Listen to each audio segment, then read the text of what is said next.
is that we've realized as or having funds in getting our activities in place. And we've realized in the Gambia we've got this syndrome of donor fatigue. Mr. A will go to the same company, Mr. B will go to the same company, up to Mr. Z. So we thought this was another initiative of getting students or getting the public by large to help us in our endeavors. And then here we are today. And I must say at this juncture, the companies and the participants that got table, we must thank them. One of those activities to be financed by the gains from this dinner is a proposed trip to Togo, a fundamental exercise in a medical student's career.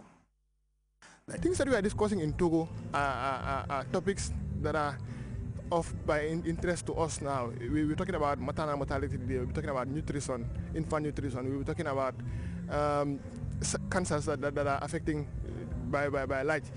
The conference is geared towards finding new innovations, new ways in solving those problems at our level as students, in which will help us when we graduate as doctors. I will refer you back to when the President of the Republic of the Gambia said he wants the University of the Gambia to be among the 5 best universities. I don't think he meant the university to look good in terms of infrastructure, but I think he was referring to the products of the University of the Gambia to be of world-class professionals, world-class doctors. Event was reasonably patronized by institutions and individuals. This development was preceded by a symposium organized by the association where an array of issues relevant to the development of women were showcased and discussed. Key among them was breast cancer, female genital mutilation, and maternal mortality. Louis Mendy, GRTS. More than 1,000 households have received mainly food items from a charity funded by the leader of the United Arab Emirates, Sheikh Khalifa bin Zayed Al Nahyan. Fatou Jassa reports the handing over of the food items comes days before the commencement of the Muslim holy month of Ramadan. Days to go before Muslims enter the holy month of Ramadan, an Islamic charitable organization has distributed food items targeting more than 1,000 households. The Gambia Islamic Union coordinated the distribution of a package of 5 kilograms of rice and sugar, 5 liters of oil and 10 tins of milk each to the households at the Institute's headquarters in Talinding, Kunjang. The consignment comes through the support of Sheikh Khalifa bin Zayed Al Nahyan Charitable Foundation. Imam Cherno Dabo of the Gambia Islamic Union expressed gratitude to the donor for the gesture. Various speakers, among them Imam Sirif Bajan and Abdullah Fati, Imam of the State House Mosque, commended the President of the United Arab Emirates. Imam Bajan describes the timely arrival of the gift as part of the country is reeling from the after effects of last season's crop failure. The charitable organization, according to Imam Fati, is one of the best agencies Sheikh Khalifa Zahid Al Nahyan formed to help needy Muslims the world over. Aliu M. Jah of the Ministry of Foreign Affairs thanked the charitable organization for coming to the aid of the Gambians at a very critical period when help is needed most due to the 2011 crop failure in the country. The government cannot do it alone. Then if we have somebody who comes from outside in order to help us establishing these food in the country, we are very thankful to them. On behalf of the Ministry of Foreign Affairs, we cannot bring the right words in order to thank Sheikh Zayed, the charitable foundation, for bringing Sheikh Khalifa bin Zayed for bringing this kind of iftar time in this country. The distribution was witnessed by imams, government officials, and a cross-section of Muslims. For GRTS News, I am Fatou Jassi. The National Patriotic Students Association on Friday launched the 3rd NAPSA Welfare Club at Gambia Senior Secondary School. GRTS's Aisa Tumane has details in this report. From the well of knowledge, you will die in a desert of ignorance. A word is enough for a while. Members of the student group NAPSA Friday joined their colleagues in the Gambia Senior Secondary School for the launch of a new NAPSA Student Welfare Club. Since its inception at the dawn of the new millennium, the student group has been at the forefront of promoting discipline among students. that are solving the problems of youth. It is that because the youth understand the problems of the youth and therefore they know how to solve it. And that makes me very much interested in this association, NAPSA. The event attended by senior members of NAPSA also saw some deliberations by the student group, including Mohamed Salih Sow, Technical Advisory Board, who advised students to inculcate discipline in their lives. Whatever you want to achieve in life, you must be disciplined. Modlamin Kasama, chairman of the newly formed NAPSA Welfare Club, calls for students' voluntarism in national development, citing the numerous benefits one achieves being a member of the club.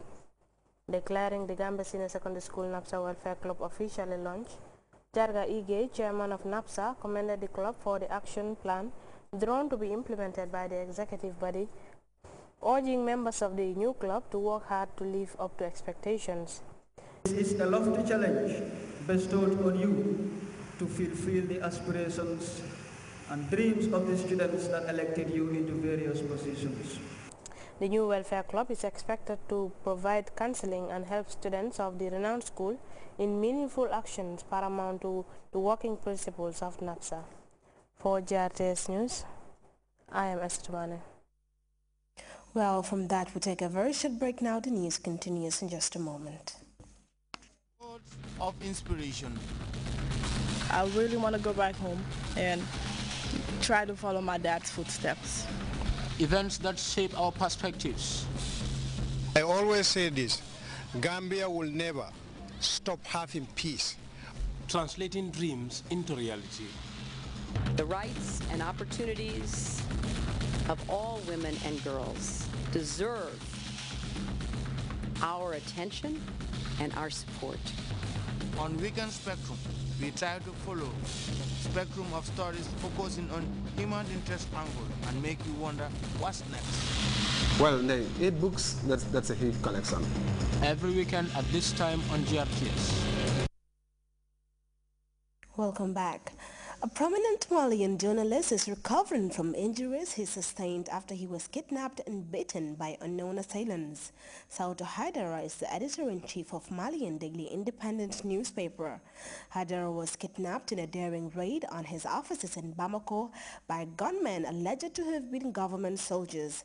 The prominent journalist was later released, but not after being severely beaten by his kidnappers. We have details in this report. Late afternoon when Sauti Haidara was kidnapped right in front of the offices of the independent newspaper where he is a head editor. Employees and neighbors got involved, but the kidnappers started shooting to disperse them. The head editor was taken in a pickup truck outside of Bamako where he was beaten up for several hours.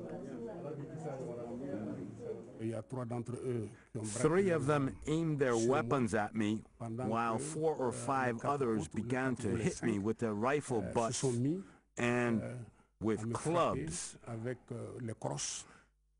They were also kicking me in the ribs.